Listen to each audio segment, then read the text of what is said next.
First onion எடுத்திருக்கேன். அடுத்தது rosemary leaf தான் எடுத்திருக்கேன். ஃப்ரெஷ்ஷான ரோஸ்மெரி லீஃப் எடுத்துக்கோங்க.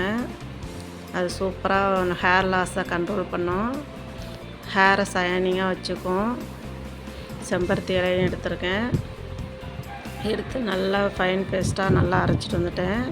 அதில் ரெகுலராக நான் யூஸ் பண்ணுற ஹேர் ஆயில் தான் அதில் கொஞ்சம் மிக்ஸ் பண்ணி என்னோடய ஹேருக்கு அப்ளை பண்ணி 1 ஹவர் வச்சுருக்க போகிறேன். இந்த ஹேர் பேக் வந்து 1 டைம் 2 டைம் யூஸ் பண்ணிலே நம்மளோட ஹேர் ஃபால் வந்து சூப்பராகவே கண்ட்ரோல் பண்ணும்.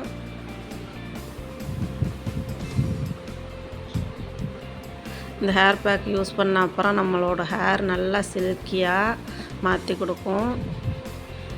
வேர்களும் ஸ்கேல்பெல்லாம் நல்லா ஸ்ட்ராங்காக, ஒவ்வொரு முடியும் நல்லா உறுதியாக அடர்த்தியாகவும் மாற்றி கொடுக்கும்.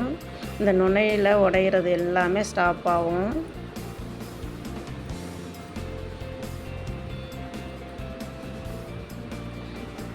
வேறு நல்லா ஹெல்த்தியாக ஸ்ட்ராங்காக இருந்து நுனியில் உடையுதுன்னா நம்மளோட ஹேருக்கு தேவையான சத்துக்கள் குறைவாக இருக்கிறதுனால தான் நம்மளோட ஹேர் வளர வளர நுனியில் உடையிறது. அதுக்கு தேவையான சத்தை கொடுத்துட்டு இருந்தோம்னா நம்மளோட ஹேர் உடையிறதுக்கு சான்ஸ் இருக்காது, ரீக்ரோத் ஆகும், நல்லா சூப்பராகவே வளர ஆரம்பிச்சிடும். வளர வளர நம்ம ஹேர் பேக் போட போட நம்மளோட ஹேரும் நல்லா ஒரு திக்காக அடர்த்தியாக மாறும். ஸோ என்னோடய ஹேருக்கு நான் யூஸ் பண்ணுறது தான் உங்களுக்கு வீடியோவாக ஷேர் பண்ணிகிட்ருக்கேன். என்னோடய ஹேரை பார்த்தாலே தெரியும், இப்போ சூப்பராகவே நல்லா அடர்த்தியாகவும் மாற்றிருக்கு, நீளமாகவும் வளர்ந்துருக்கு.